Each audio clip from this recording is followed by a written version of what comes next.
When it comes to tenancy laws in British Columbia, both landlords and tenants have rights and responsibilities. When it comes to tenants, tenants are required to pay their rent in full on time every month. If you fail to do so, this may result in some issues for you.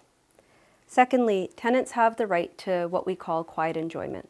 This means that you have the exclusive use of your unit and other people cannot interfere with your access to your unit. There's a lot of different things that may come up here. For example, if you're having noise issues either from your landlord or from other neighbors, it's your landlord's responsibility to help remedy those things.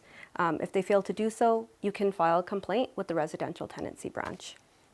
When it comes to landlords, if they're receiving your rent payment in cash, they're required to give you a copy of the receipt. They can't just take that payment and, kind of move on with their day. They need to be able to provide you some sort of documentation that they received your rent payment. Secondly, they cannot interfere with your access to your unit or to your personal property. This means that they're not allowed to change the locks without your permission.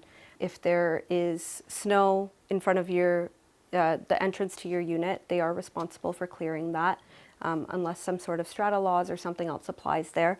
And they also cannot enter your unit without either 24 hours written notice or your consent. So if your landlord comes and knocks on your door, you do have the right to say that, sorry, I'm busy, please give us some written notice. I don't want to let you into my unit today. One of the most important things is that your landlords must provide any essential services and facilities.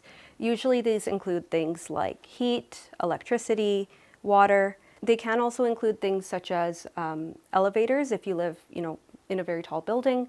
These things are required of your landlord, and if they decide to eliminate any of these things or kind of reduce or restrict the essential services and facilities, you may have a possible claim with the residential tenancy branch.